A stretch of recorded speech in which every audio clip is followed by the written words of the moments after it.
Bueno, bienvenidos a todos a esta sesión de la asignatura de Gestión Tecnológica. Hoy es una de las sesiones más importantes de la asignatura.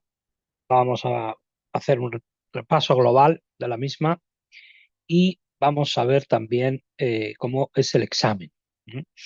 Y vamos a practicar bastante. Entonces, bueno, pues nos va a servir también pues para medir la temperatura de la clase, saber cómo esos conocimientos se van afianzando y sobre todo, pues bueno, también tener una sesión de repaso para ver pues las ideas clave que hemos visto, el material más importante de la asignatura, aclarar también pues todas las dudas que tengan.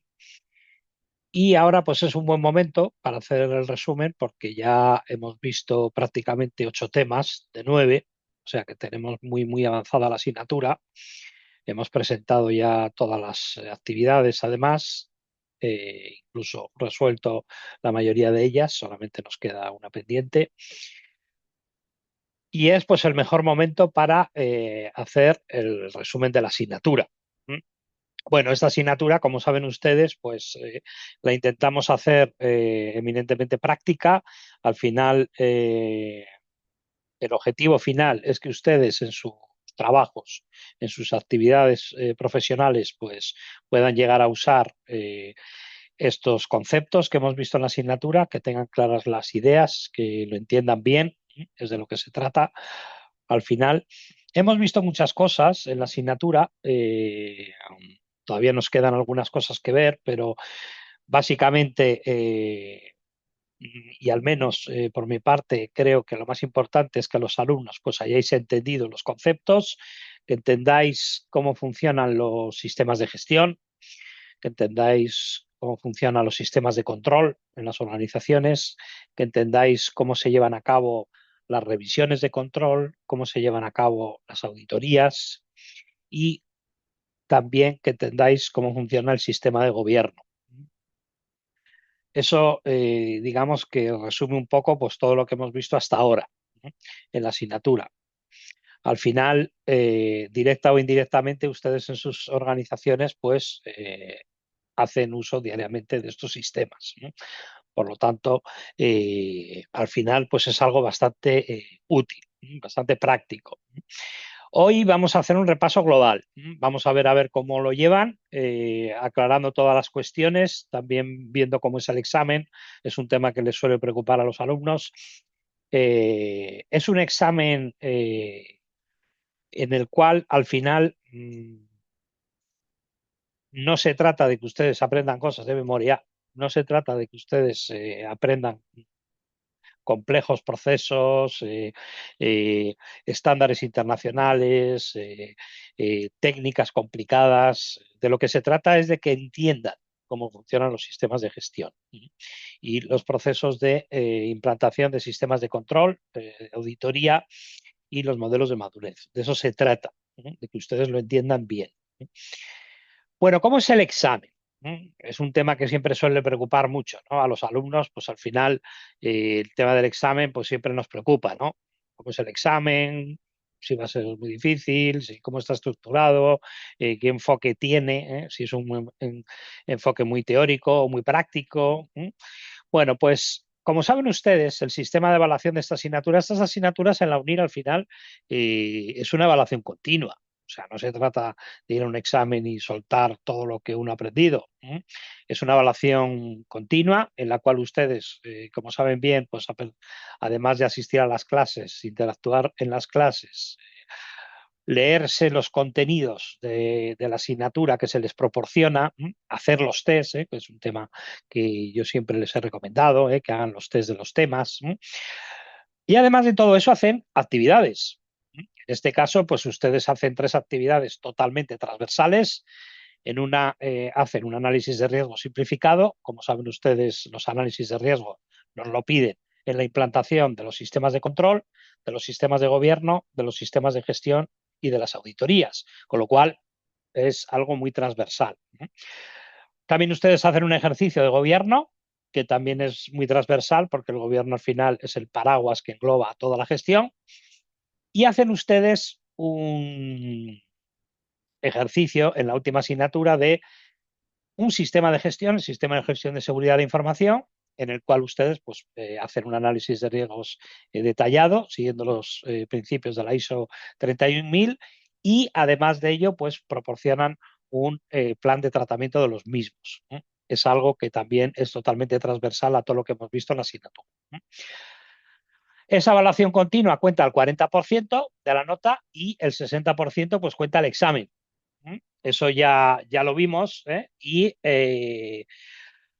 al final pues cuenta esa evaluación continua, tiene un peso importante, tiene un peso importante en la asignatura. De momento pues las actividades las llevan bien, con lo cual pues tiene buena pinta.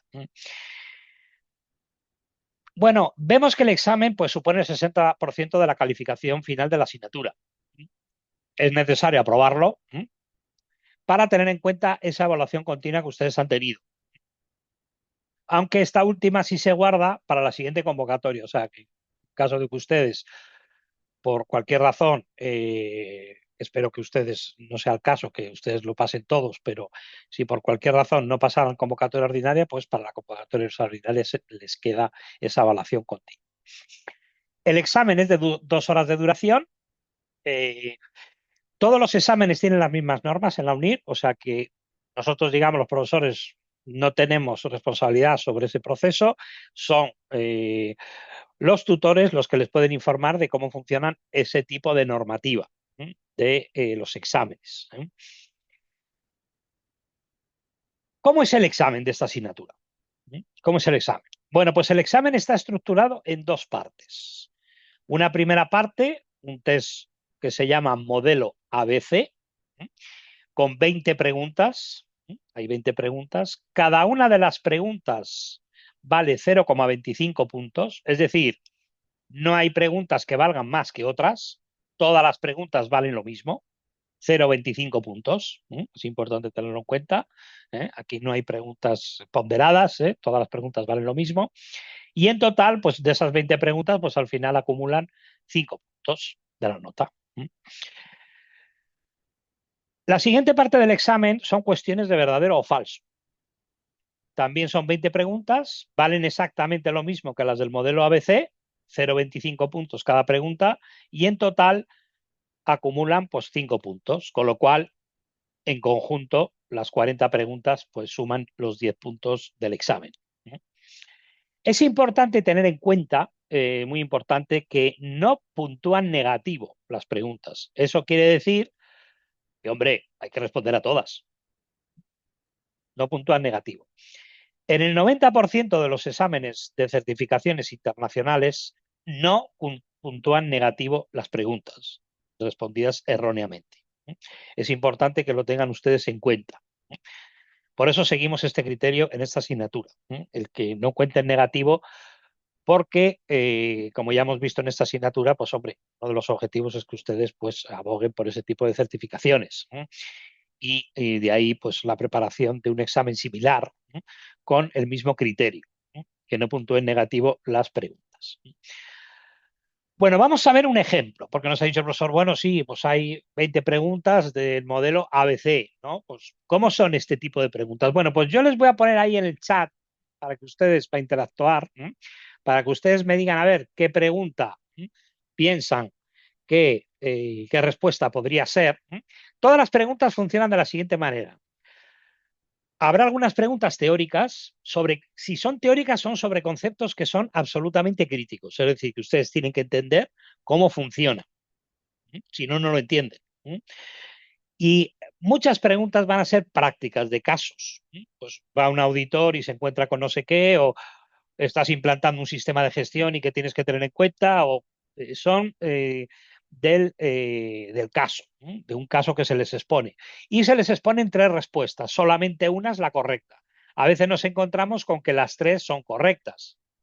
Sin embargo, hay una que tiene más peso que las otras. Al final hay que seleccionar solamente una. Al final hay que seleccionar solamente una. Bueno, vamos a ver un ejemplo. Dice, los 4 procesos principales de una auditoría por orden, es decir, tú te pones en el gorro de un auditor, tienes que llevar a cabo una auditoría y tienes que hacer un proceso. y tienes que hacerlo por orden. Bueno, pues ¿cuál sería el orden que cogerías? Bueno, pues la primera nos dice, hay un mandato con un objetivo y un alcance. Después elaboro un plan, después ejecuto esa auditoría según ese plan y después lo comunico. O no, el proceso es, hay un mandato, un objetivo y un alcance, después planifico, comunico la auditoría y después la ejecuto. O la C, hago un plan, después establezco cuál es el objetivo y el alcance y el mandato. Eso, digamos que lo compilo todo para producir otro plan, después lo comunico y después ejecuto. Bueno, pues seleccionen ustedes cuál es la que creen que es correcta. Como les digo, solo puede ser la A, la B o la C. Bueno, pues vamos a dar un tiempo a que los alumnos nos respondan. Hoy hay muchas preguntas, o sea que intenten agilizar las respuestas porque vamos a practicar bastante de todos los temas que hemos visto de la asignatura. Vamos a ver muchas preguntas de examen. Son preguntas que hemos hecho en exámenes y en preparación de exámenes. También son preguntas, algunas de ellas muy similares a las que se han utilizado en alguna certificación internacional, como por ejemplo CISA, y que yo pues las he utilizado en algún momento para simular exámenes de CISA o también incluso de algunos exámenes reales que se han realizado. Bueno, pues hay una sola respuesta, nos dice que es la A, y es correcto, es la A. O sea, lo primero, antes de hacer una auditoría, lo primero que tengo que hacer es recibir un mandato para hacerla. Si no, yo no la hago. Si no tengo un mandato, yo no la hago. Después lo que tengo que hacer es un plan, lo ejecuto y después ya lo comunico. Muy bien. Claro, después de responder este tipo de preguntas, tengo que rellenar una plantilla donde yo tengo las diferentes opciones, las diferentes preguntas y las opciones A, B o C. Y lógicamente tengo que responder la correcta. Si respondes dos, está mal. Si respondes tres, está mal. Y si no respondes ninguna, también. Solamente tengo que poner una. Aquí ya les anticipo que yo mi recomendación siempre es que vayan en paralelo. Es decir, a medida que vayan haciendo preguntas, vayan rellenando la plantilla. No sea que les pase, como yo me recuerdo que tuve varios alumnos que suspendieron el CISA. Fue su interpretación, porque rellenaron mal la plantilla. Ellos piensan que el examen pues, les salió bien, pero que la plantilla la habían rellenado mal. Hombre, es que la plantilla no se puede dejar para el final. Hay que ir rellenándola en paralelo y luego hacer un doble chequeo, siempre. Bueno, las otras 20 preguntas del examen son de tipo verdadero o falso. Es decir, a ustedes les van a poner en una situación o tienen que tomar una decisión o les están preguntando algo sobre un concepto básico de los estándares, de los principios, de los sistemas de gestión y les exponen algo y tienen ustedes que decir si eso que les exponen es verdadero o es falso.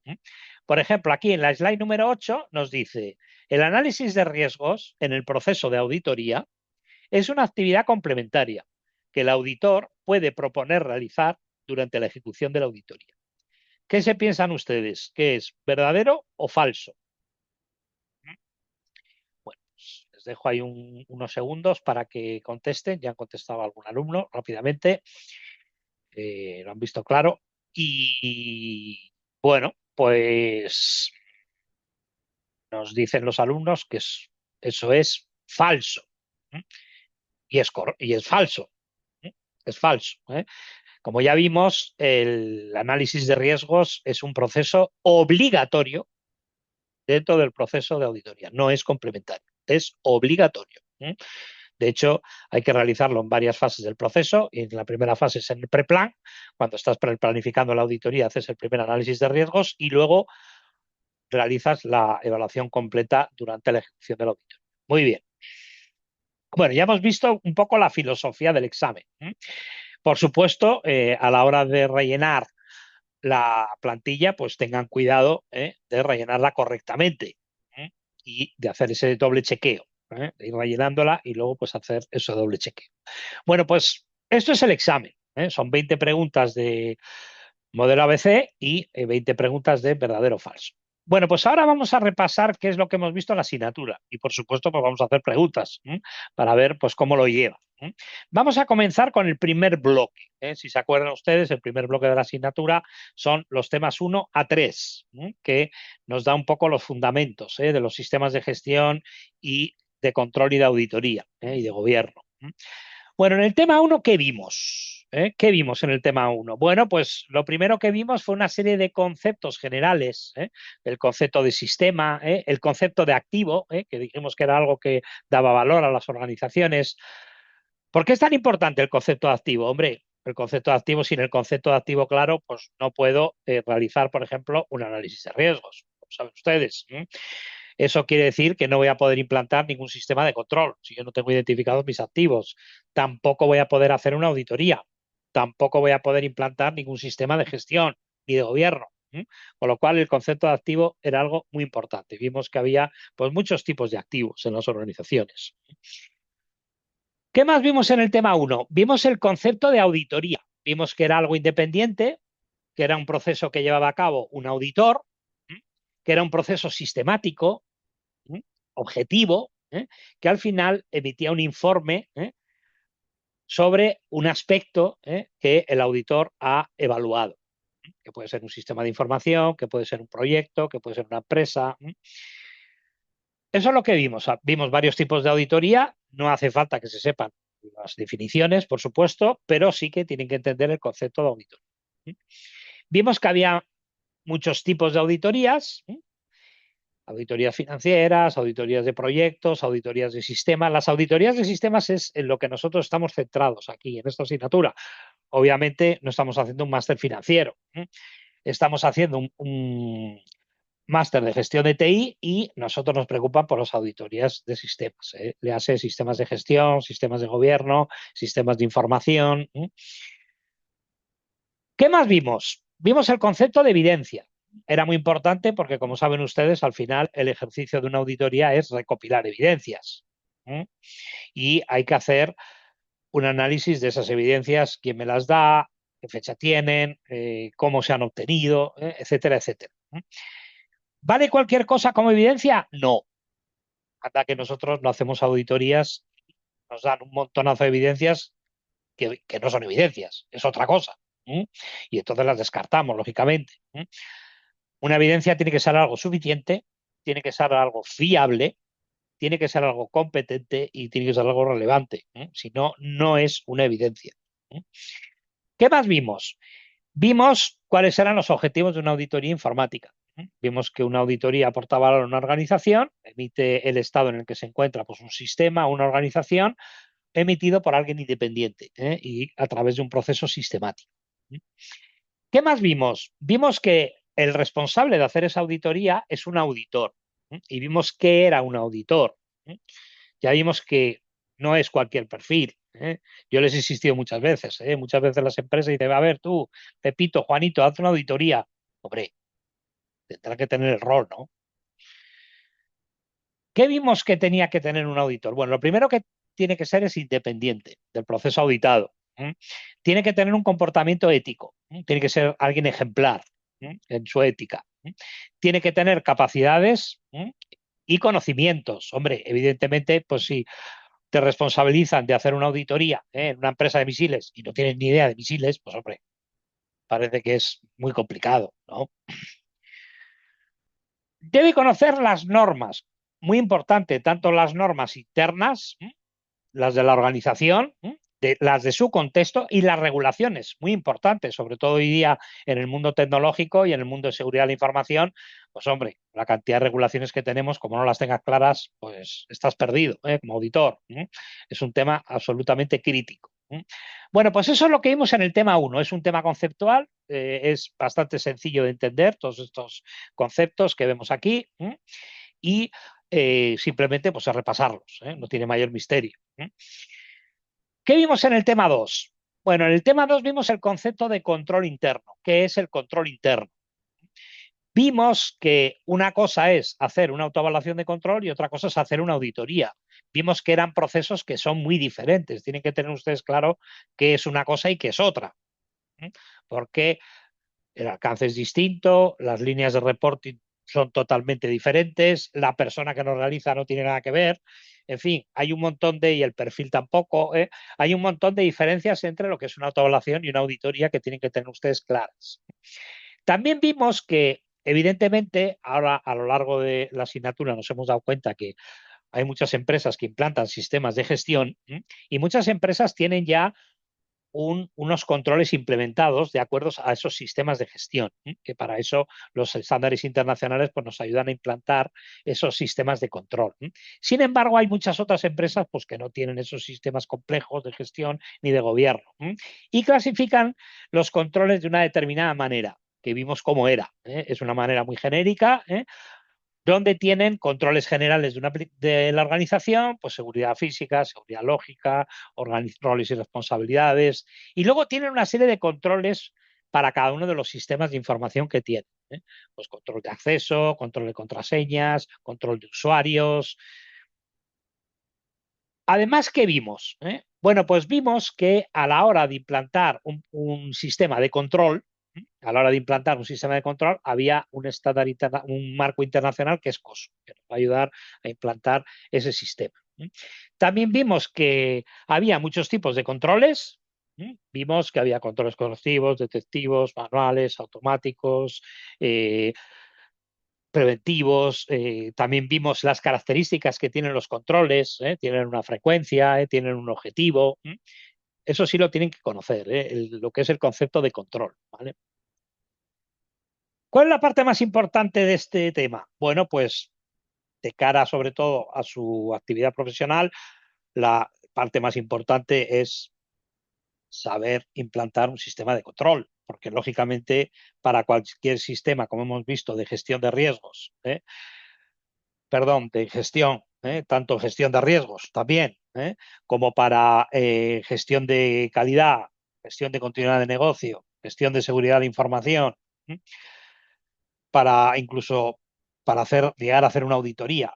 Para todo eso tengo que tener claro el marco COSO y cómo se implanta un sistema de control. Yo ya les he dicho en numerosas ocasiones que nosotros cuando vamos a hacer auditorías, pues nos damos cuenta que las empresas han implantado un sistema de control, pero no han seguido COSO, no lo han seguido.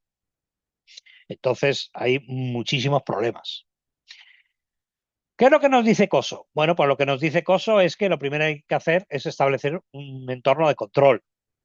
¿Eso qué significa? Pues significa que la dirección se ha comprometido para implantar ese sistema de control. Hay una política clara de control, unas directivas sobre control, los roles y responsabilidades están claros dentro de lo que es el mundo del control, dentro de la organización, los procesos y hay una serie de recursos asociados al control. Ese es el primer paso. Una vez yo tengo claro eso, hago evaluaciones de riesgos. Si no hago evaluaciones de riesgos, yo no puedo implantar un sistema de control. O sea, lo primero que tengo que hacer después de tener claro el entorno de control es realizar una evaluación de riesgos. En base a esa evaluación de riesgos, plantear un plan de tratamiento donde propongo implantar ciertas actividades de control que no tengo implantadas y que considero relevantes. Para eso también hace falta llevar a cabo un paso 4, que es implementar sistemas de soporte a esos controles, porque como vimos en el tema, la mayor parte de los controles hoy día de las organizaciones son controles automáticos y necesitan de sistemas de información que los soporten, con lo cual yo tengo que tener implementados esos sistemas. ¿Y cuál es el último paso? Pues una vez yo ya tengo en marcha eso, tengo que monitorizar el estado del control. Bueno, pues eso es lo que nos dice COSO.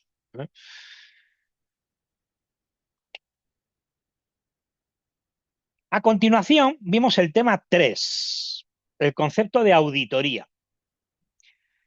Antes de meternos de lleno en el proceso de auditoría, una de las primeras fases que hay que hacer dentro de lo que es el proceso es hacer una evaluación de riesgos. Entonces dijimos que no había una metodología unificada para evaluar los riesgos.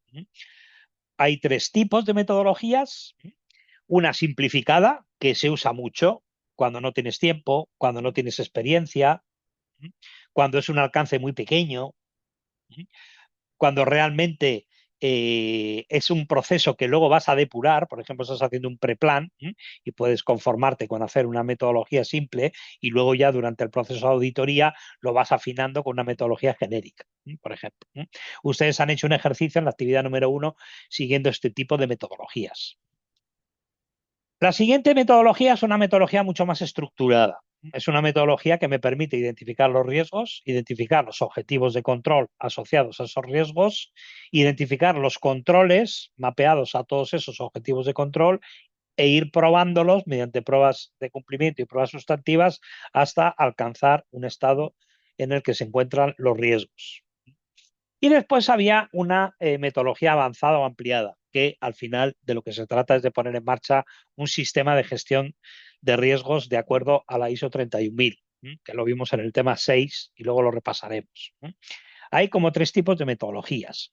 ¿Cómo es el proceso de auditoría? Bueno, pues el proceso de auditoría tenía 3 fases: una planificación de la auditoría, una ejecución de la auditoría y una comunicación de la auditoría. Son 3 fases. En la planificación, ¿qué se hace? Bueno, pues se identifica lo primero el sujeto de auditoría. ¿A quién voy a auditar yo?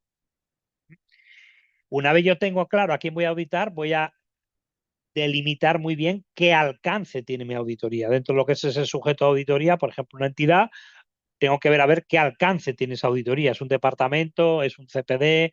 ¿Es toda la empresa? ¿Es la empresa y sus proveedores? ¿Todas las oficinas de la empresa en un país? Tengo que editar el alcance. Después tengo que establecer el objetivo. ¿Para qué es la auditoría? ¿Es una auditoría de seguridad? ¿Es una auditoría de continuidad de negocio? ¿Es una auditoría de gobierno? ¿Es una auditoría para hacer una certificación internacional? ¿Es una auditoría de una ISO concreta? O sea, tengo que establecer cuál es el objetivo.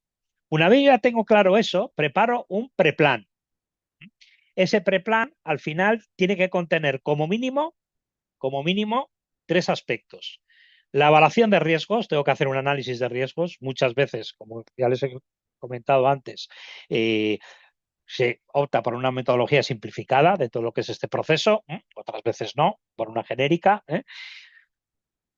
Otro aspecto que tiene que cubrir el preplan es todo el tema legal, todo el tema de cumplimiento normativo, tanto interno, políticas, directivas, normas, como la legislación que yo tengo que cumplir, un análisis de todo eso, porque lo voy a tener que chequear durante la auditoría, y luego tengo que establecer el equipo de trabajo. ¿Cuál es el equipo de trabajo? Yo necesito auditores, necesito pentesters, necesito abogados, necesito, o sea, tengo que plantearme cuál es el equipo que voy a necesitar. Y luego, ¿cómo va a ser el proceso? ¿Qué voy a hacer? Voy a hacer entrevistas, voy a hacer pruebas sustantivas, voy a hacer pruebas de cumplimiento, voy a hacer visitas, voy a necesitar herramientas. Bueno, pues todo eso tengo que hacerlo durante la planificación de la auditoría. Con todo eso construyo un plan. Una vez yo ya tengo aprobado ese plan, realizo la ejecución de la auditoría. Hago un análisis de segregación de funciones, los roles y responsabilidades tienen que quedar claros, cristalinos en todas las auditorías. Hago una serie de entrevistas, generalmente a los roles clave. Hago un balance entre pruebas sustantivas y de cumplimiento. La mayor parte de las pruebas en una auditoría son de cumplimiento, como ya vimos, pero a veces pues no te queda más remedio porque tienes un riesgo identificado alto. Por ejemplo, en el acceso a los sistemas de información, hay 100 sistemas de información y 10.000 usuarios. Bueno, pues no me queda más remedio que hacer las pruebas de cumplimiento de sustantivas. Las herramientas, cómo las voy a usar y cómo voy a obtener los informes. Las visitas, qué visitas voy a hacer a las diferentes entidades, más una observación ahí de los procesos reales versus los procesos. Ya saben ustedes que el papel lo aguanta todo, y ahí puedo poner pues maravillas que hace mi empresa, pero luego en la realidad pues, hay que fijarse si realmente lo está haciendo o no lo está haciendo. También tenéis que tener en cuenta el concepto de materialidad, que es la importancia de los hallazgos. Al final es el auditor el que tiene que establecer la importancia de los hallazgos, no es la empresa, es el auditor el que tiene que establecer la importancia de los hallazgos. Y por supuesto, pues ir recopilando todas las evidencias y hacer un traceo muy, muy minucioso de cómo se han recopilado esas evidencias. Finalmente, hay que construir un informe que vimos cómo se hacía, vimos qué partes tenía, cómo se escribía con ejemplos. Y una vez yo ya tengo ese informe, pues generalmente se presenta. En la mayor parte de las ocasiones se hace una presentación corta a la alta dirección eh, sobre las conclusiones del informe, porque generalmente los informes son muy largos, poca gente se los lee en detalle, y al final pues hay que hacer un resumen ejecutivo la mayor parte de las veces. Bueno, pues esto es lo que vimos en el tema 3. Eso es lo que vimos en el tema 3. Bueno, pues ahora vamos a hacer una serie de preguntas a ver si lo han entendido bien y cómo anda la cosa. Estamos en la slide número 16. Esta pregunta es de modelo APC. Y dice, en mi opinión, la auditoría de control es más adecuada cuando, o sea, yo tengo que hacer una auditoría y tengo que responsabilizar a alguien de que realice esa auditoría y tengo que elegir entre un departamento independiente de la organización, una entidad independiente o que lo haga el propio departamento de TI. Bueno, pues tienen ustedes ahí las tres opciones y pongan ahí en el chat cuál piensan ustedes que sería la respuesta correcta de ese caso que se da, de que hay que hacer una auditoría de control y quién ustedes propondrían para hacerlo.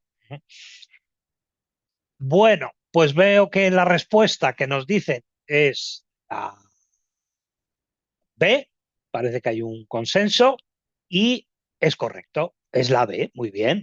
Wilber Analiel, muy bien. Lo realiza una entidad independiente. En realidad, el propio departamento, la C, no es válida. Nunca podría el propio departamento hacer ningún tipo de auditoría. Sin embargo, un departamento independiente de la organización, si la organización tiene, por ejemplo, un departamento de auditoría, pues sí lo podría hacer, pero como ya hemos visto, siempre es mejor que lo haga una identidad independiente. Como nos dice vuestro compañero Nagiel, el juez y parte se hace lo mismo departamento. Exactamente. No puede ser juez y parte. Correcto. Vamos a ver otra pregunta. Esta pregunta dice, ¿cuál de las siguientes formas de evidencia para un auditor sería más confiable? O sea, tú eres un auditor, vas a hacer una auditoría en una empresa y, y tienes tres evidencias. Y tienes que ver a ver cuál de esas evidencias, porque como ya hemos visto dentro del proceso de auditoría, hay que hacer una evaluación de esas evidencias que te han dado, y te dan tres evidencias y te dicen cuál sería la más confiable.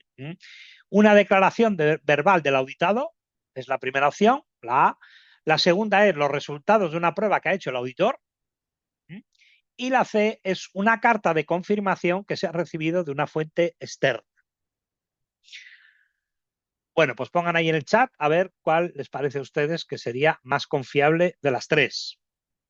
Nosotros, por ejemplo, pues este tipo de auditorías, este tipo de evidencias las recibimos siempre, en todas las auditorías. Las declaraciones verbales las recibimos muchos, también los resultados de pruebas que se hacen y también muchas referencias de entidades externas como una acreditación o una certificación o una auditoría de las agencias nacionales de seguridad, etcétera, etcétera. Bueno, pues vemos que los alumnos abogan por la C, una carta de confirmación recibida de una fuente externa, y es correcto, muy bien. Esa es la más confiable. En realidad, con diferencia. Los resultados de una prueba pueden llegar a ser bastante confiables, pero depende mucho de los datos que te hayan dado para hacer la prueba. Y una declaración verbal del auditor, la verdad es que es muy poco confiable. Donde dije digo, digo Diego. Eso se da mucho. Y las declaraciones verbales, pues bueno, pues si no constan oficialmente, tienen poco valor generalmente. Bueno, vamos a por la slide número 18 y nos dice, durante la revisión de los controles sobre el proceso de definir los niveles de servicio, o sea, estoy haciendo una auditoría y estoy evaluando los diferentes niveles de servicio, o sea, que estoy realizando, por ejemplo, una evaluación de un sistema de gestión de servicios TI, ¿a quién entrevistaría el auditor? O sea, tienes tres opciones para hacer entrevistas y tienes a los programadores, al personal del departamento legal o a los gerentes de las unidades de negocio. Tienes que elegir pues a quién vas a entrevistar. Esta pregunta es interesante en el sentido de que tú en realidad cuando estás haciendo una auditoría, tú no vas a entrevistar a todo el mundo, obvio. Tienes que elegir muy bien los roles a los que vas a entrevistar. Entonces, esto se da bastante. Y entonces, pues ahí pues, tienes que basarte en tu experiencia como auditor y también pues depende mucho del contexto y lo que estés auditando. Pero bueno, los alumnos nos dicen que es la C y es correcto. Son los gerentes de las unidades de negocio los que realmente nos definen los niveles de servicio. El programador probablemente no tenga ni idea de cuáles son los niveles de servicio y el personal del departamento legal solamente pues aquellas cuestiones que realmente les impliquen por temas legales, pero el resto pues tampoco. Muy bien, estupendo. Bueno, vamos a hacer algunas del otro modelo. Estamos en la slide 19 y nos dice, una evidencia de un tercero no es tan importante como la evidencia que nos da la empresa. Eso es un poco, está relacionada con lo que hemos visto anteriormente, solamente que aquí en realidad no estoy haciendo un análisis de la confiabilidad de las evidencias, sino que realmente me están dando dos evidencias y tengo que ver a ver pues, cuál es más importante que la otra. Bueno, bueno, pues veo que hay un consenso total y todos los alumnos dicen que eso es totalmente falso, ¿no? Muy bien, la cosa va sobre ruedas.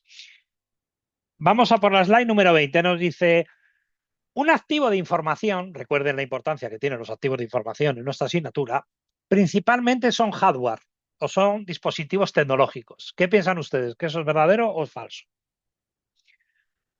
Es un concepto muy importante que aplica pues, a todo lo que hemos visto en los temas. Bueno, pues veo que hay un consenso absoluto y dicen que es falso, ¿no? Evidentemente, como ya hemos visto en el tema 1, los activos, hay muchos tipos de activos. El activo más importante, como siempre, pues ya saben ustedes que son las personas. Muy bien, estupendo. Vamos a por otra. Dice, un auditor puede participar en el desarrollo de un proyecto que está auditando. ¿Qué piensan ustedes? ¿Puede participar en el proyecto que está auditando un auditor o no? Bueno, pues esto rápidamente se han manifestado los alumnos que eso es totalmente falso, ¿no? Muy bien, un auditor no puede ser juez y parte, lo mismo que veíamos en el otro caso, pues en este caso está bastante claro, ¿no? No sería la primera vez, no sé si se lo he comentado algunas veces, que alguna empresa pues, nos ha proporcionado un auditor y resulta que nos hemos enterado de que estaba participando en el proyecto. Eso es muy grave, muy grave, pero no sería la primera vez. Bueno, pues con esto hemos hecho un repaso de los temas 1 a 3. La verdad que ha salido muy bien. Creo que los conceptos están claros y demás. Muy bien. Bueno, pues vamos por el tema 4. ¿Qué hemos visto en el tema 4? Aquí ya hemos empezado bloque nuevo, sistemas de gobierno y de gestión, y hemos empezado por el sistema de gestión más sencillo de entender. Sistema de gestión más sencillo de entender es la continuidad de negocio y la recuperación de desastres.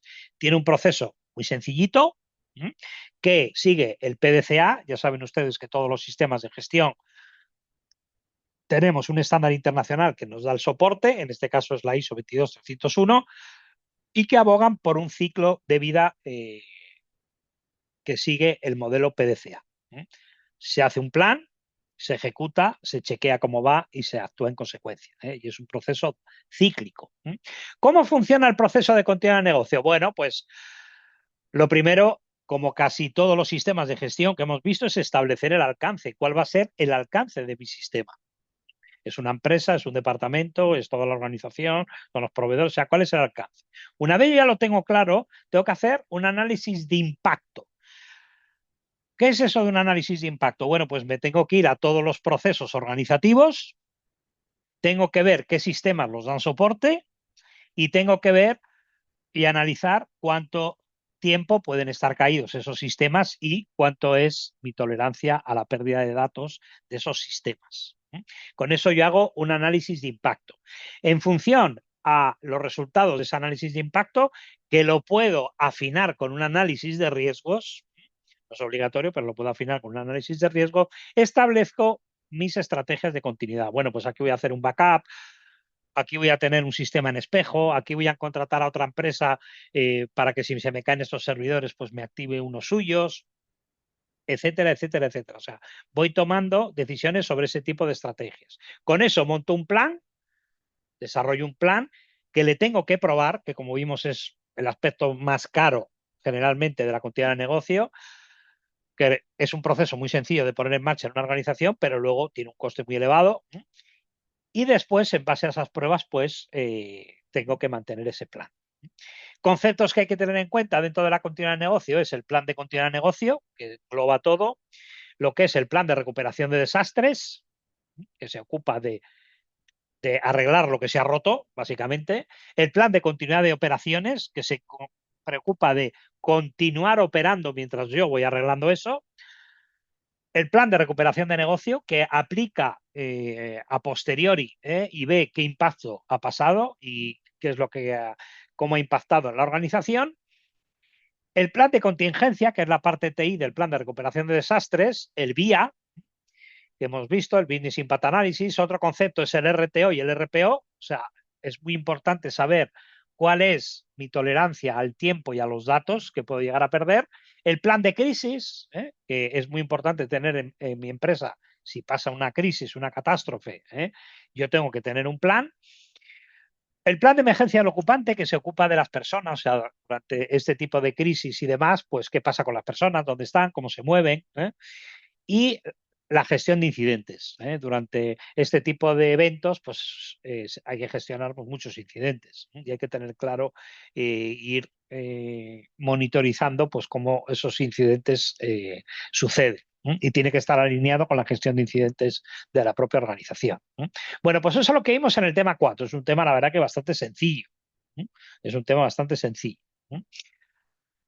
¿Qué más vimos en el tema 4? Bueno, vimos el gobierno, el sistema de gobierno. Vimos que había una ISO, que es la ISO 38500, que tiene 6 principios.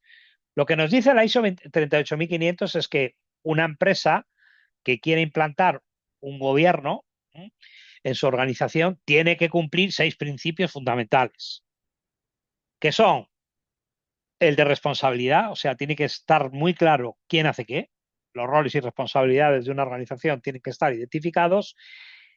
Tiene que tener una estrategia la organización, tiene que saber hacia dónde va. Si tú tienes una organización y no tienes un plan a medio o largo plazo, de TI, por ejemplo, pues es que no sabes a dónde vas. Estás realmente estás pilotando un barco, pero no sabes cuál es tu destino. La adquisición, que es un tema muy importante, o sea, las organizaciones tienen que tener muy claro qué es lo que producen y qué es lo que adquieren. O sea, cuál es el core de su negocio, qué es lo que ellos hacen y qué es lo que otros les hacen a ellos. O sea, que tiene que tenerlo eso muy claro, tiene que tener identificados sus socios, sus proveedores y qué es lo que le están proporcionando. ¿Qué otro principio nos dice la ISO 38500? Bueno, pues que yo tengo que ser conforme con las normas y las regulaciones. Si yo no cumplo la ley, pues hombre, no puedo implantar un gobierno, porque no va a funcionar. Y luego, pues el último es el comportamiento, tener un comportamiento ético como organización. Bueno, pues si yo cumplo esos principios, pues puedo llegar a montar un sistema de gobierno. ¿Cómo? Pues para eso tenemos el marco COVID. El marco COVID lo que nos hace es ayudar a entender cómo funciona el gobierno en las organizaciones. El marco COVID lo que nos dice es que todas las organizaciones, el 99,99% de las organizaciones tienen 3 objetivos. Luego cada una tiene los suyos, pero todas comparten 3 objetivos, que son que todas las organizaciones tienen que realizar beneficios, optimizar recursos y optimizar riesgos. También nos dicen que para montar un gobierno TI tienes que basarte en 3 principios. El primero es que el gobierno tiene que satisfacer a todas las partes interesadas. O sea, no vale que yo monte un gobierno para el comité de dirección. Eso no vale para nada. Tengo que satisfacer a todas las partes interesadas, tanto internas como externas, socios, el consejo de administración, la junta directiva, etcétera. Que se ha de cubrir la empresa completamente, o sea, no vale que yo implante un sistema de gobierno maravilloso en recursos humanos y en el resto no, eso no vale para nada. Tienes que cubrir la empresa completamente. ¿Qué más nos dice el marco COVID? Bueno, que tienes que usar un marco. Hombre, si utilizas COVID, que está basado en más de 100 estándares internacionales, pues fenomenal. Pero al menos usa un marco. Y ahí tienes que incluir todos los aspectos, políticas, tus procesos, la cultura de cómo se comporta tu organización, evidentemente, pues es lo que hemos dicho siempre, ¿no? Pues al final montar un sistema de gobierno en Estados Unidos, pues hombre, no es exactamente igual que en Europa. La cultura influye mucho. ¿Cómo es tu estructura organizativa? ¿Cómo son tus sistemas, tus servicios? Y tienes que tener identificadas también a las personas. Y que separe el gobierno de la gestión. O sea, una cosa es el gobierno y otra cosa es la gestión. La gestión al final suele estar liderada por el comité de dirección, pero el gobierno es otra cosa. El gobierno está liderado generalmente por la Junta de Accionistas o el Consejo de Administración. También el marco COVID nos ayuda a identificar esos procesos que tú puedes poner en marcha tu organización. Los tiene agrupados en 5 dominios, 4 de gestión y 1 de gobierno. Y también tiene unas herramientas que te ayudan cuando estás poniendo en marcha el gobierno, que son los catalizadores, que también los tienen que conocer. Y después vimos que había un modelo de capacidad. Ese modelo de capacidad lo que me permite es medir la madurez de mi organización en gobierno. Entonces lo que haces es, te vas proceso por proceso viendo en qué nivel de madurez está. Hay 6 niveles. Tienen que tener en cuenta ustedes que son 6, pero que van del 0 al 5, o sea, ojo con eso. No van del 1 al 6, van del 0 al 5. El primero es el 0, porque yo ese proceso no lo hago. O sea, gestión de activos, por ejemplo, yo es que no lo hago, no me dedico a eso. El siguiente es el 1, que es ejecutado. O sea, yo sí estoy gestionando mis activos. Bueno, sí que estoy gestionando activos. Bueno. El siguiente es, está gestionado, es decir, yo sé lo que tengo, menos. En el caso de gestión de activos es bastante simple, porque al menos yo tengo un inventario de qué es lo que tengo. Establecidos al nivel que deberíamos de llegar. Es el nivel 3. Y es el nivel al que tendríamos que estar, que es que mi proceso está establecido. Eso quiere decir que está formalizado.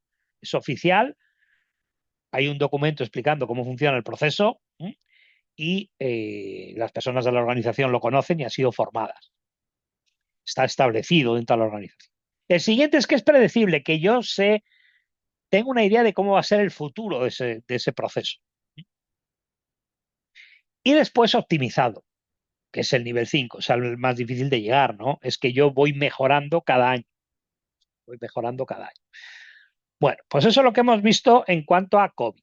También vimos cómo era el proceso de implantar, eso lo han hecho ustedes en la actividad número 2, de implantar un gobierno COVID. Lo primero tengo que estar establecido mis objetivos, después mis metas corporativas, después mis metas de TI, tengo que tener un mapeo entre ellas, después tengo que tener identificados mis procesos que me dan soporte al cumplimiento de esas metas de TI, después tengo que tener una valoración de esos procesos y de esas metas y lo organizo todo en un cuadro integral de mandos que me permite tener una visión global de cómo funciona la empresa. Esa es un poco la idea. ¿Qué más vimos en este bloque? Bueno, pues vimos la certificación CISA.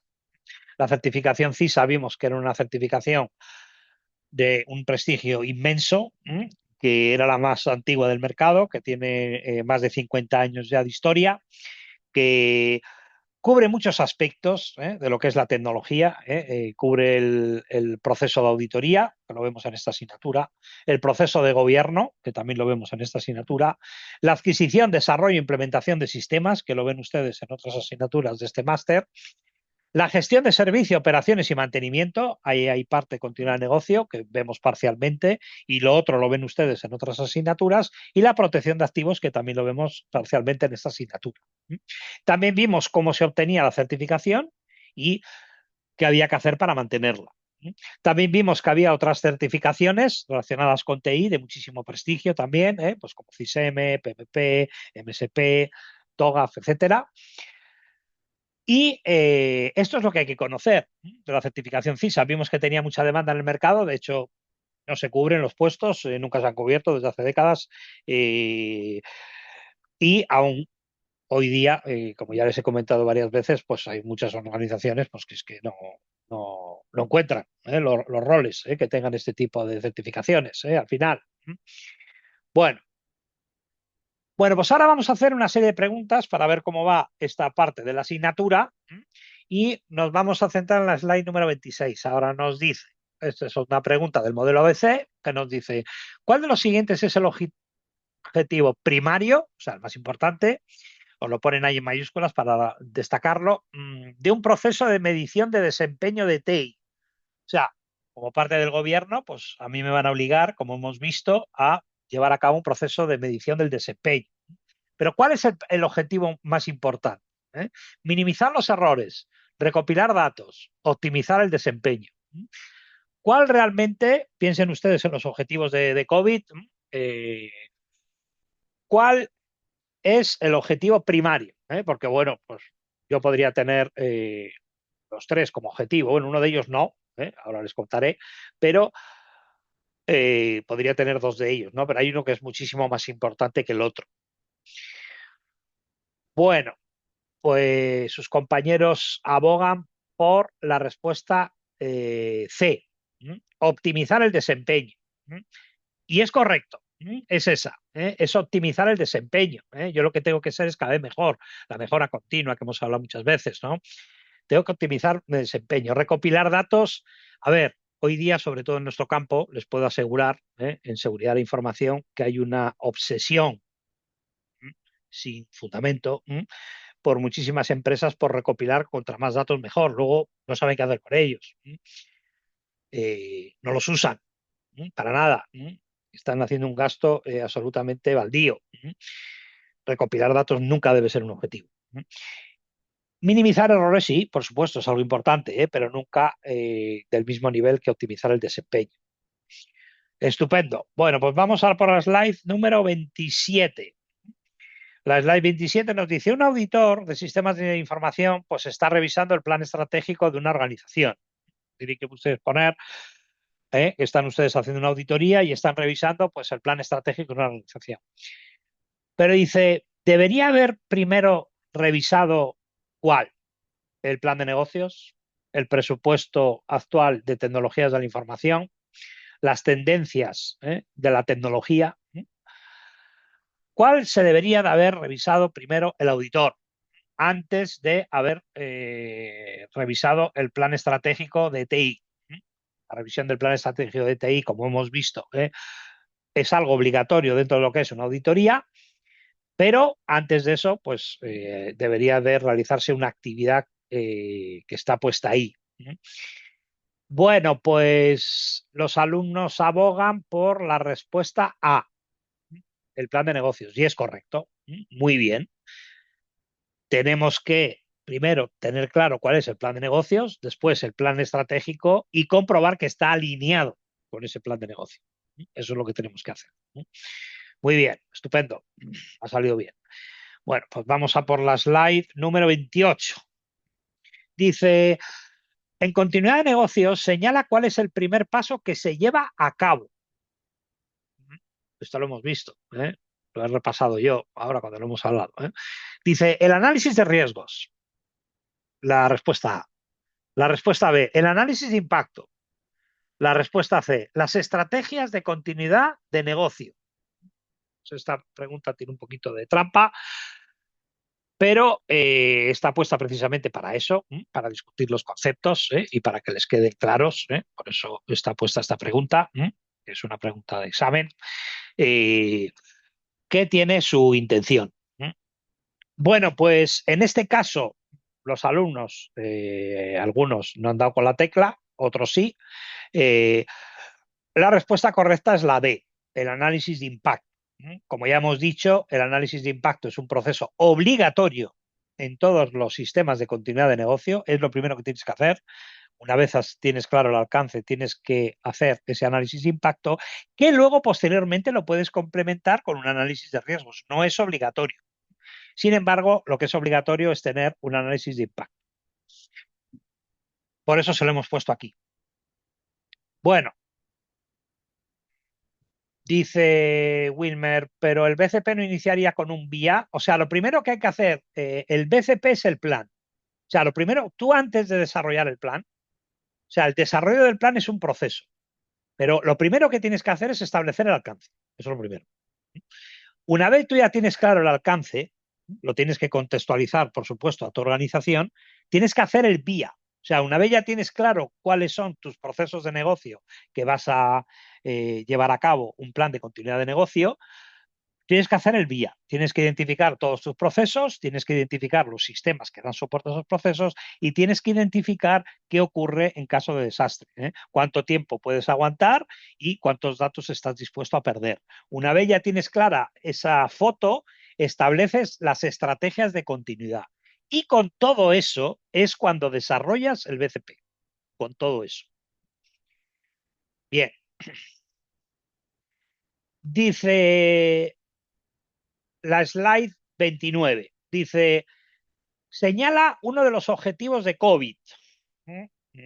Bueno, ya han visto que casi todas las preguntas son de casos, ¿no? Que se les pone a ustedes un caso. Esta es una pregunta más teórica, pero como ya hemos visto muchas veces, los conceptos tienen que estar claros, ¿eh? Si no, no se entiende, ¿eh? Ni los sistemas de gestión, ni los sistemas de gobierno, ni la auditoría, ni los sistemas de control, ni nada de lo que hemos visto, ¿eh? Dice, ¿cuál es uno de los objetivos de COVID? Dice, A, orientación al cliente. B, optimizar recursos. C, orientar a procesos. En esta respuesta hay varios principios del sistema que primero implantan las organizaciones, que es el sistema de gestión de calidad. Hay varios principios. Yo ya les he dicho que les he recomendado que hagan un esquema con todos los marcos de trabajo, solo vemos dos en cualquier caso, con las estándares ISO, sus principios, porque por ejemplo la ISO 38500 pues tiene seis principios, COVID tiene 7, o sea, cada uno tiene la ISO tiene, la ISO 9000 tiene 7, COVID tiene 5, o sea, hay que tener muy claro esos conceptos. Y luego, una cosa son los principios y otra cosa son los objetivos. Bueno, pues algún alumno sí que ha dado con la tecla, ha dicho optimizar recursos. Hemos dicho que los tres principios fundamentales de COVID los hemos identificado en una slide anterior. Hay tres y hay que tenerlos claros. Realizar beneficios, optimizar riesgos y optimizar recursos. La orientación a cliente es un principio de la ISO 9000, de la gestión de la calidad. Yo tengo que estar orientado a cliente. Y la orientación a procesos es otro principio del sistema de gestión de la calidad. Bueno, 50-50. Bueno, pues nos vamos, no, perdón, nos vamos ahora, es exactamente, Nagiel. Nos vamos con la slide número 30. La slide número 30. Bueno, aquí ya estamos con el modelo de negativo falso, ¿no? De verdadero falso. Bueno, COVID nos dice es un marco de trabajo que puede servir para organizar el gobierno TI. O sea, yo quiero organizar el gobierno TI en mi organización y COVID pues, me puede servir como marco de trabajo. Es lo que me está diciendo ahí. Yo tengo que decir si eso es verdadero o es falso. Bueno, pues parece que han dado con la tecla, ¿no? Es verdadero. Correcto. De hecho, es el marco que nos ayuda pues, a construir ese sistema de gobierno. Muy bien. Bueno, vamos a por la slide, perdón, a por la slide 31. No, estamos, perdón, he ido para atrás y estamos en aquí. Nos dice la slide 31, CISA es una certificación que está orientada a la gestión de programas. O sea, es una certificación que nos sirve para conocer cómo funciona la gestión de programas. Bueno, pues los alumnos dicen que esto es falso, ¿no? Para eso hay otras certificaciones, ¿no? Como PMP, MSP, PRIS2. Bien, muy bien, estupendo. Pues ha salido muy bien. Vamos a por la slide 32. Nos dice, PMP es una certificación orientada a proyectos. Evidentemente, esto lo ven ustedes en otra asignatura, pero hemos visto, esto está aquí puesto porque para recordarles simplemente pues, que en el tema 5 vimos otras certificaciones que también tenían mucho prestigio. Y esto pues es correcto, como no podía ser de otra manera porque están dando también pues, otra asignatura sobre la temática. Y esta es parecida, pero nos dice, y tienes una certificación que es más antigua que CISA. de alguna manera, pues, se lo he comentado anteriormente, ¿no? Bueno, eso es. Los alumnos han acertado, es falsa, ¿no? CISA es la más antigua, muy antigua, tiene más de 50 años. Estupendo, muy bien. Bueno, pues con eso hemos repasado hasta el tema 5. ¿Eh? Ahora vamos a por los temas 6, 7 y 8. ¿Eh? ¿Qué hemos visto en el tema 6? Bueno, en el tema 6 vimos la metodología avanzada de gestión de riesgos. Aquí, al final, la metodología avanzada de gestión de riesgos lo que consiste es en implementar un sistema de gestión de riesgos de acuerdo a la ISO 31000. Para eso vimos el concepto de riesgo, de aceptación del riesgo, de valoración del riesgo. Y vimos que una vez tú evalúas los riesgos, tienes que hacer un tratamiento de esos riesgos. Y para eso pues tienes varias opciones. Puedes transferir el riesgo, puedes ignorarlo, puedes aceptarlo. Y había distintas aproximaciones para valorarlo. Había una aproximación cuantitativa que estaba basado en temas monetarios, a cada riesgo se le asigna un valor económico, y había una valoración más cualitativa, que son más del 99% de las valoraciones que se hacen de riesgo son de tipo cualitativo. Eso es lo que vimos. ¿Qué más vimos? Bueno, pues vimos cómo funcionaba la ISO 31000. La ISO 31000, todos los estándares de gestión, los sistemas de control, el marco COSO y el marco COVID, nos dicen que hay que implantar un sistema de control y nos dicen que para eso hay que hacer una evaluación de riesgos. También nos dijeron que para hacer una auditoría pues hay que hacer una evaluación de riesgos, cual el proceso de evaluación de riesgos pues es el más transversal, ¿no? Y para eso tenemos una norma, la ISO 31000, que nos ayuda a poner en marcha ese sistema de gestión de riesgos avanzado. ¿En qué consiste el proceso? Bueno, pues lo tienen ustedes en la imagen de la izquierda. Lo primero, como en todos los estándares de gestión, hay que establecer el alcance, o sea, esa evaluación de riesgos, ¿cuál es mi alcance? Tendré que establecer qué empresas, qué departamentos, todos mis activos al final tendré que identificarlos para establecer ese alcance. Lo tendré que contextualizar a mi empresa y que tendré que establecer una serie de criterios. Pues voy a usar pues, una metodología simple, una metodología más avanzada, voy a hacer una valoración cualitativa, cuantitativa, tendré que tener unos criterios. Y después, el siguiente paso es proceder con la evaluación del riesgo. ¿En qué consiste esta fase? Bueno, pues consiste en identificar los riesgos, hacer un análisis de esos riesgos y valorarlos. O sea, yo al final tengo que tener un listado con todos mis riesgos y cada uno tiene que tener asignado un valor. En base a eso, propongo un plan de tratamiento de los riesgos. Todo eso lo registro e informo a todas las partes interesadas. Y hago una monitorización de todo el proceso. En eso consiste. ¿Qué más nos dice la ISO 31000?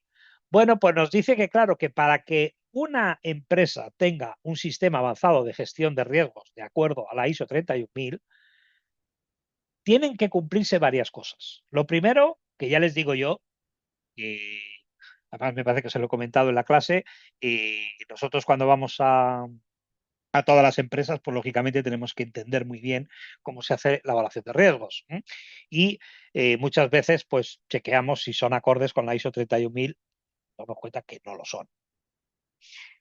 Bueno, ¿qué es lo que nos dice la ISO 31000? Nos dice, bueno, la gestión del riesgo tiene que estar creada para crear valor a la organización, o sea, que aporte algo. Tiene que estar muy claro, ¿eh? A ti cuando te cuentan cómo lo están haciendo, quién lo está usando, enseguida ves si eso realmente se está utilizando, sirve para algo o no sirve. ¿Eh? El segundo punto es que tiene que estar presente en la toma de decisiones. Eso es muy importante. Si tú analizas los comités de decisión de las empresas, enseguida te das cuenta si están usando la gestión de riesgos o no lo están usando. Enseguida lo ves. Tiene que estar integrada en todos los procesos operativos, o sea, no solamente en la gestión de proyectos, en el día a día de las organizaciones. Cuando tú estás seleccionando un proveedor, por ejemplo, pues, ¿qué lo estás haciendo? ¿Usando gestión de riesgos o no? O tomando decisiones, por ejemplo, sobre un incidente. Bueno, pues eso enseguida se ve también. ¿Qué más nos dice la ISO 31000? Que tiene que ser un proceso sistemático. Hombre, tengo que seguir el proceso de la ISO 31000, que es bien sencillo. Tiene que estar estructurado y tiene que ser adecuado. Muchas veces lo que pasa es que las empresas hacen procesos de gestión de riesgos que no son adecuados, son súper complejos. Eso no es adecuado en la mayor parte de los casos. ¿Qué otra cosa nos dice la ISO 31000? Hombre, pues que las entidades que están haciendo esa valoración de los riesgos tienen que tener la mejor información, porque muchas veces lo que sucede es que hay departamentos de gestión de riesgos que están evaluando los riesgos, pero en realidad no tienen la información adecuada. Entonces de ahí no puede salir nada bueno. Que luego se tiene que adaptar en cada caso y que incluya factores humanos y culturales. Ya lo hemos dicho muchas veces, pero evidentemente no es lo mismo aplicar una gestión de riesgos en Estados Unidos que en China que en Europa. No tiene nada que ver. El aspecto cultural es muy importante tenerlo en cuenta. ¿Qué más nos dice la ISO 31000? Que la gestión tiene que ser sensible al cambio. O sea, lo que no puede ser es que yo tengo montado mi proceso de gestión de riesgos, cambio de proveedor, cambio de socio y ya no me sirve. Hombre, pues está mal hecho. Tiene que ser adaptable. ¿Y qué más nos dice? Que tiene que fomentar la mejora continua. Si yo tengo un maravilloso proceso de gestión de riesgos identificado, soportado por la alta dirección, presente en la toma de decisiones, sistemático, que cuenta con una información muy buena de la organización, que es bastante flexible, pero veo que los riesgos cada vez son más altos, pues hombre, estoy haciendo pan con tortas, ¿no? No sirve para nada lo que hago. No está mejorando la organización. Hay algo que falla. Tiene que facilitar esa mejora. ¿Qué más vimos en el tema 6? Bueno, pues que COVID tenía una visión adaptada de la ISO 31000, que nos dice es, siguiendo el proceso de la ISO 31000, yo identifico mi alcance, con lo cual yo tengo claro cuáles son mis activos, los tengo valorados, tengo una valoración de las amenazas que pueden materializarse sobre esos activos y de sus vulnerabilidades y en base a eso pues valoro los riesgos. En base a eso hago un plan de acción para mitigarlos y al final me va a quedar un riesgo residual y el proceso es un proceso en bucle, que es lo que ustedes están haciendo en la actividad número 3.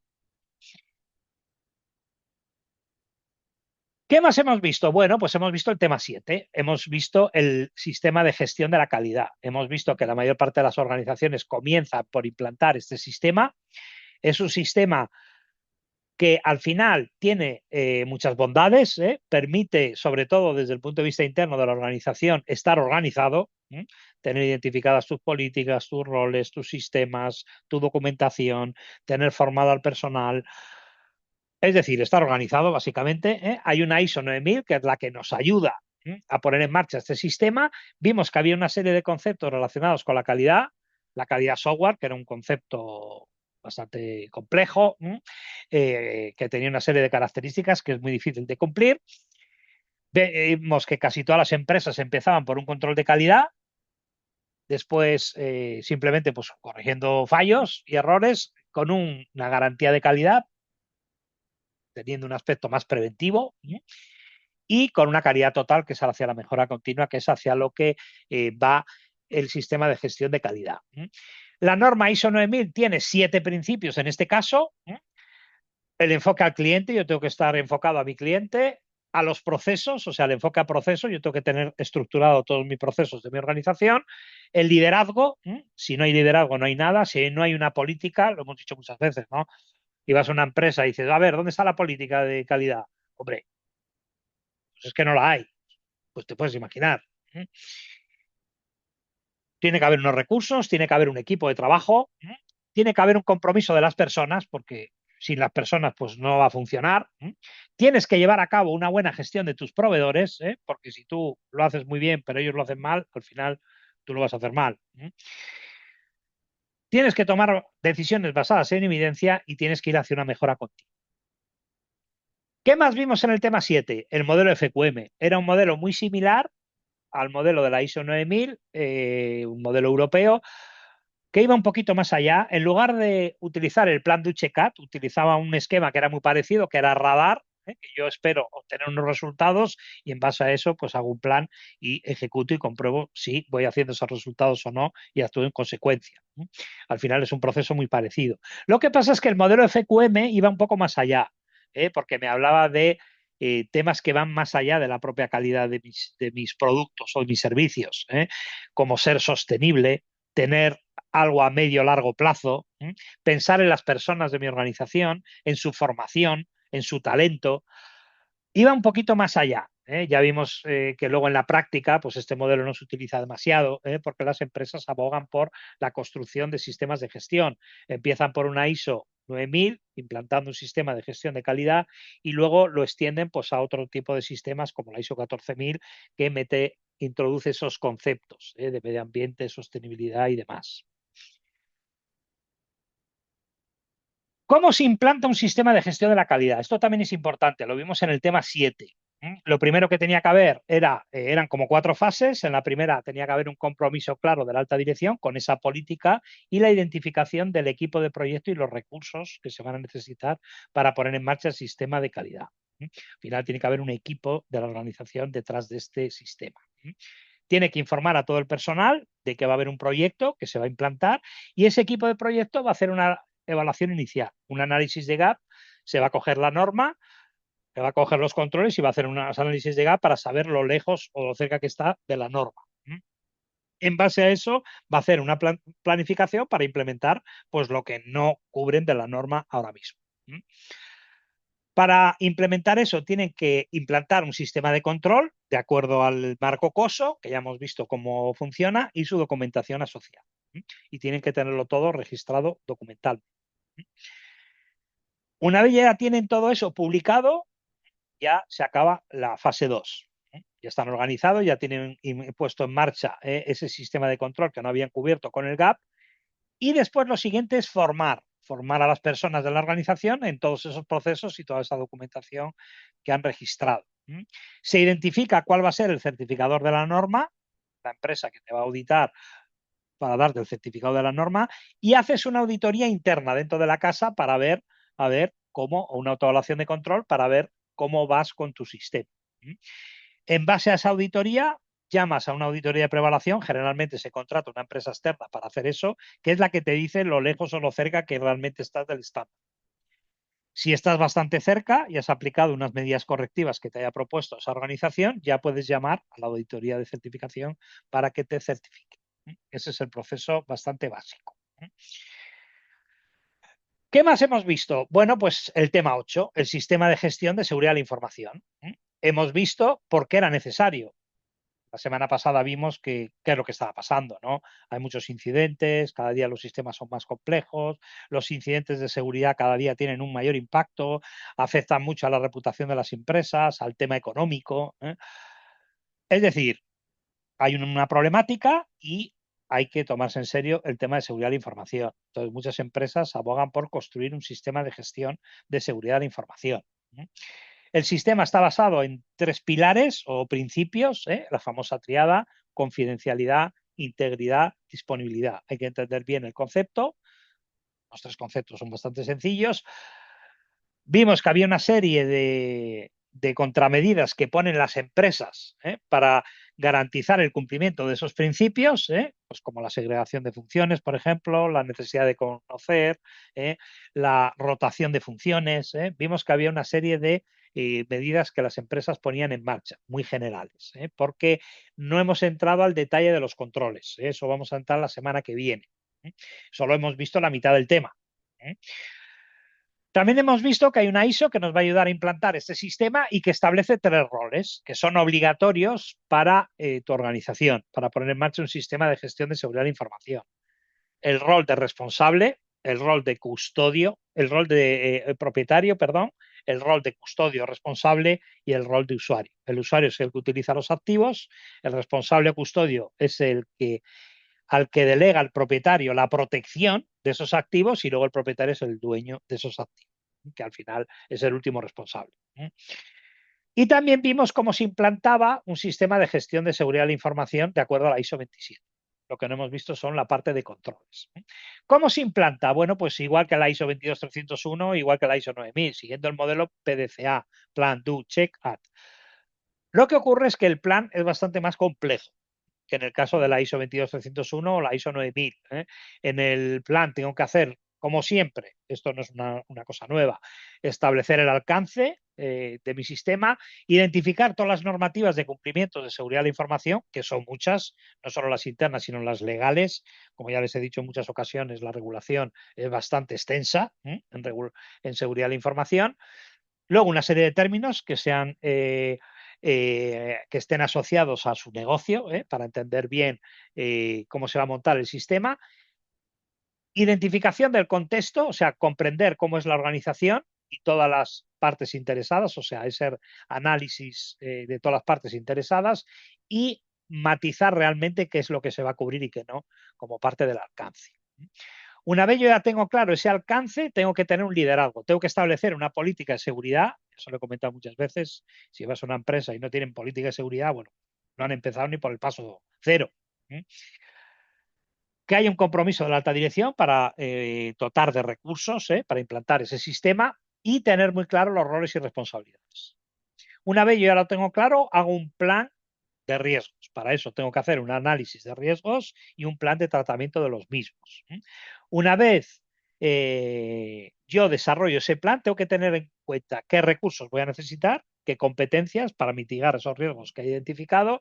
La parte de concienciación también es muy importante. En seguridad, cómo se va a comunicar y todo eso pues tiene que estar muy bien documentado para tener un buen soporte de ese plan. Una vez yo ya tengo ese plan, pues es la parte de ejecución, del do. Llevar a cabo ese plan de tratamiento de los riesgos, implementarlo y documentar los resultados. Hacer evaluación de desempeño mediante auditorías, mediante evaluaciones de control y ir hacia una mejora continua. Bueno, pues ese es el proceso. Para eso hay una serie de controles. Los controles no les hemos visto aún. Lo vamos a ver la semana que viene. Hay controles relacionados con temas de la organización, roles y responsabilidades, controles más tecnológicos, como por ejemplo control de acceso, criptografía, seguridad de las operaciones, adquisición de sistemas, controles más relacionados con los recursos humanos, con la seguridad física y ambiental y con temas legales, que como les digo hoy día pues es una problemática bastante compleja, el tema legal. Esto lo vamos a ver en detalle la semana que viene, esta parte. Bueno, y aquí tienen ustedes la slide que resume todo ese plan Duchecat que hemos visto anteriormente. O sea, tú al final lo que tienes que hacer es un plan, diseñar ese GSI, analizar todos tus procesos, definir cuál va a ser tu alcance, elaborar esa política de seguridad, tener identificados tus activos, porque si no, no puedes hacer el análisis de riesgos, realizar ese análisis de riesgos y luego construir un sistema que te permita llevar un seguimiento de todos los controles que te proporcione la norma y saber si están implementados o no lo están. Una vez tú ya tienes ese sistema de monitorización, lo que haces es, y basado en ese análisis de riesgos, es generar un plan de tratamiento de los riesgos. Aplicarlo e implementar los controles que sean necesarios como parte de esa implementación. Una vez tú ya estás ejecutando todo eso, tienes que monitorizarlo y realizar revisiones tanto independientes como técnicas como auditorías. Cuando tú ya lo tienes auditado, pues propones mejoras y comunicas a toda la organización las acciones que estás llevando a cabo. Haces una preauditoría que generalmente en este caso casi siempre se contrata externamente a empresas que conocen cómo llevar a cabo ese tipo de auditorías para decirte si estás cerca o lejos de la norma. En el caso de que ya te estés acercando, pues puedes llamar a la empresa certificadora, que es la que te va a hacer la visita y la que te va a decir si realmente cumples la norma o no la cumplas, y en base a eso te dará la auditoría de certificación. Y luego pues vas a tener un seguimiento anual. Bueno, pues ese es el proceso completo. Es muy similar al de la ISO 9000, si lo analizan en detalle, pero es un poquito más elaborado. Bueno, pues ahora vamos a empezar con una serie de preguntas de esta última parte. Entonces estamos en la slide 45 y nos dice la primera pregunta, nos dice, ¿un estándar internacional ISO que nos puede ayudar con la gestión de riesgos es? Y tienen ustedes ahí 3 estándares internacionales ISO que nos pueden ayudar. Pero dice el que nos puede ayudar realmente con la gestión de riesgo. La ISO 27001, la ISO 31000 es la B y la C es la ISO 9001. Bueno, pues los alumnos abogan por la respuesta B, que es correcto. La ISO 27001 en realidad lo que nos ayuda a implantar un sistema de seguridad de la información y la ISO 9001 a un sistema de gestión de calidad. Y es la ISO 31000 la que nos ayuda a implantar el sistema de gestión de riesgos. Muy bien. Nos dice, hay varias formas de responder ante el riesgo. O sea, cuando yo estoy haciendo ese plan de tratamiento de los riesgos, tengo varias opciones. Puedo aceptar los riesgos, mitigarlos, transferirlos o resolverlos. Es la opción A. La opción B es puedo aceptarlos, mitigarlos, transferirlos o evitarlos. Y la opción C es aceptarlos, mitigarlos, evaluarlos o minimizarlos. Tengan cuidado, porque hay algún sinónimo por ahí bailando. Bueno, vamos a ver si los alumnos nos responden.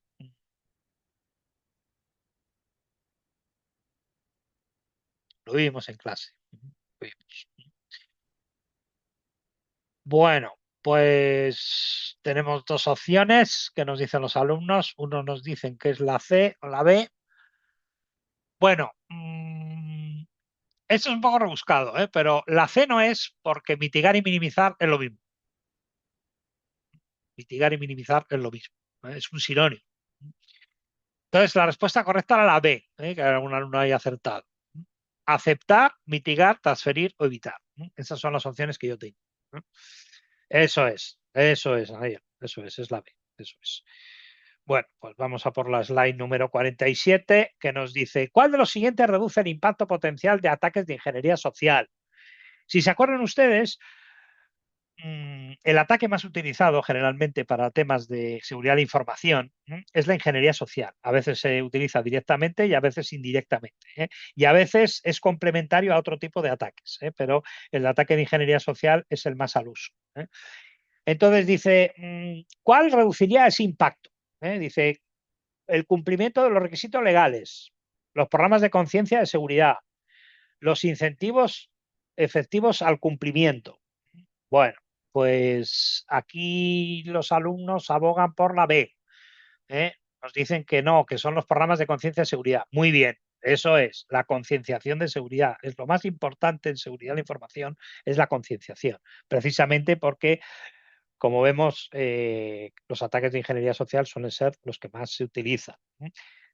Tienes que cumplir la ley, ahí no hay ningún ataque de tipo social y tienes que, efectivamente, lo de dar incentivos al cumplimiento, el cumplimiento hay que cumplir. Dar incentivos, pues bueno, puedes darlos, ¿no? Pero no debería ser un objetivo. Muy bien. Vamos a por la slide 48. Bueno, nos salió bien, ¿no? La famosa tríada de la seguridad que incluye, acuérdense, integridad, no repudio y confidencialidad, la A. La B, confidencialidad, integridad y no repudio. La C, disponibilidad, integridad y confidencialidad. La famosa triada. Son los tres principios o pilares del sistema de gestión de seguridad de la información. Ya ven ustedes que todos los sistemas de gestión tienen una serie de principios y hay que tenerlos claros. Bueno, pues aquí hay un consenso absoluto y nos dicen que es disponibilidad, integridad y confidencialidad. Exactamente. Correcto. Muy bien. Bueno, vamos a por la slide 49. Nos dice, los principales roles en seguridad de la información son A, usuario, responsable y propietario. B, custodio, cliente y usuario. C, propietario, cliente y usuario. Bueno, pues vamos a ver. Son los tres roles que me dice la ISO 27 que debería de tener identificados si quiero implantar un sistema de gestión de seguridad de la información. Bueno, bueno, pues aquí hay división de opiniones. Algunos abogan por la A, que es la correcta. Usuario, responsable y propietario. El propietario es el dueño, el responsable es el responsable de proteger el activo y el usuario es el que lo utiliza. En la B, cliente, tendríamos que no es un rol de seguridad de la información y en la C también tenemos ese cliente que no es un rol de seguridad de la información. Bien. Ahora nos vamos a la slide número 50. Dice Wilmer, custodio es la que me decantó. Muy bien. Sí, custodio y responsable son sinónimos. Eso es el custodio responsable de la protección. Bien. El... ¿Qué no es lo que nos dice la slide número 50? Nos dice, hay una metodología consolidada a nivel internacional para hacer la gestión de riesgos. ¿Hay una metodología consolidada a nivel internacional para llevar a cabo la gestión de riesgos? Metodología. Tengan cuidado, ¿eh? Metodología. Acuérdense del tema 3. Acuérdense del tema 3. Cuando yo voy a hacer una gestión de riesgos, ¿qué metodología tengo que usar? Bueno, pues aquí han fallado, ¿no? La verdad que iban fenomenal, ¿eh? Pero aquí han fallado, ¿eh? No hay ninguna metodología consolidada a nivel internacional para la gestión de riesgos. Hay tres tipos de metodologías. Cada empresa organiza la suya, ¿eh? Pero hay tres tipos de metodologías para gestionar los riesgos, ¿eh? La simplificada, la genérica y la avanzada, ¿eh? Luego, dentro de la avanzada, hay un sistema de gestión, ¿eh? Que nos da soporte para llevar a cabo ese tipo de metodologías avanzadas, ¿eh? Pero por suerte no hay una metodología, ¿eh? Porque ya les digo yo que muchas veces se utilizan metodologías simplificadas, ¿eh? Para muchas cosas, ¿eh? Bueno, vamos a por la slide número 51. Nos dice, la calidad de software se establece de forma muy sencilla, a través de sus características. Bueno, pues es un tema capital, ¿no? Para entender lo que es el concepto de calidad software, ¿eh? Que lo vimos largo y tendido, ¿eh? En el tema 7. ¿Eh? Vimos cuál era el concepto de calidad software, ¿eh? Más hemos hablado brevemente de ello hoy, ¿eh? Vimos, ¿eh? Y hemos analizado muchos conceptos relacionados con la calidad de software. ¿Eh? Lean bien la pregunta, ¿eh? Dice, la calidad de software se establece de forma muy sencilla, a través de una serie de características, ¿eh? Lo vimos, ¿eh? Bueno, pues aquí algunos alumnos abogan porque es falso, y es falso. La calidad de software es uno de los conceptos más complejos, que existen, ¿eh? Como vimos, tiene una serie de características, que hace prácticamente imposible llegar a un consenso, ¿eh? Luego, sumado a una serie de situaciones del mercado, como vimos, que no tiene un gran apetito por tener una gran calidad del software, ¿eh? Más la realidad de los proyectos, que realmente pues, nos hacen ver que llegar a un consenso en calidad software es prácticamente imposible, ¿no? Luego, además, esas características que vimos que tenían, unas se contradicen con las otras, ¿eh? Y tú quieres tener un sistema con muchas funcionalidades, pues no puede ser muy sencillo, ¿eh? Si tú quieres ser un sistema que tenga muchas funcionalidades, pues va a ser muy difícil o casi imposible que sea muy seguro, ¿eh? Si además quieres que sea muy seguro, no va a ser sencillo de utilizar. O sea, que ahí nos encontramos con muchas inconsistencias, ¿no? Dentro de lo que son sus características, ¿eh? De todas formas, teníamos unos modelos que nos ayudan a mejorar esa calidad del software, que los estudiamos en esta asignatura. Y uno de ellos, lo tenemos aquí, nos dice, un modelo para evaluar la madurez del desarrollo de software es la ISO 9001. ¿Qué piensan ustedes? Hombre, esta pregunta es un poquito trampa en el sentido de que no hemos dado todavía, los modelos de madurez, pero sí hemos dado la ISO 9000. Entonces, ¿piensan ustedes que en la ISO 9000 realmente podemos evaluar la madurez del desarrollo software? Bueno, pues aquí parece que los alumnos nos dicen que no, ¿no? Que es falso. Muy bien, es falso. Ya lo veremos, pero es el modelo CMMI. Lo vamos a ver en el bloque 3, en el tema 9 de la asignatura. Bien, vamos a por la slide 53. Dice, la ISACA es la principal organización detrás del estándar ISO 27.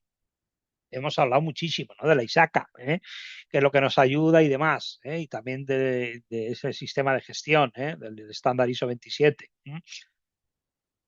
¿Qué piensan? ¿Que es verdadero o falso? ¿Piensan que la ISACA es la que está detrás de este estándar internacional, de la ISO 27?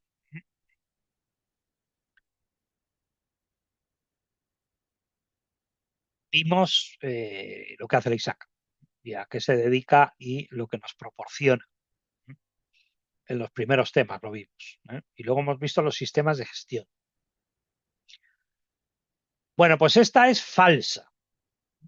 La organización que está detrás de este estándar es la ISO. La ISO es la organización internacional que está detrás de todos los estándares internacionales que vemos. La ISO.